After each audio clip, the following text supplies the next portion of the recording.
Hello everyone. তো সেদিন চলে গিয়েছিলাম মঙ্গলদার রিসেপশনে।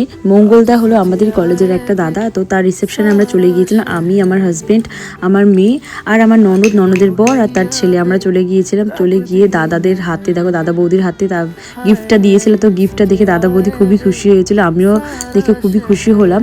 তারপরে দেখো ভিতরে অ্যাম্বিয়েন্সটা এত সুন্দর ছিল, বাইরে বাজি ফাটছিল। তারপরে আস্তে আস্তে একটু ভিডিও করছিলাম, অ্যাম্বিয়েন্সটার ভিতরে ঘুরে ঘুরে দেখছিলাম। তো তারপরে চলে গেছিলাম মকটেল কাউন্টারে। মকটেল কাউন্টারে দেখি নানান ধরনের মকটেল ছিল। তারপরে স্টার্টার কাউন্টারে ছিল, স্টার্টার কাউন্টারে নানান ধরনের কাবাব ছিল, আরও অনেক রকমের খাবার ছিল। ওখান থেকে কিছুটা নিয়েছিলাম, আর এদিকে পান, আর এদিকে মেন কোর্স যা যা হয় তাই ছিলাম। তো কাবাবের ওখানে ট্রাই করেছিলাম, কাবাবটা খেতে খুবই দারুণ ছিল। তো এক এক করে আমার বর আনছিল আর টুকটুক করে আমি টেস্ট করে দেখছিলাম, মোমো খাচ্ছিলাম, তারপরে একটু মকটেল ট্রাই করে দেখছিলাম।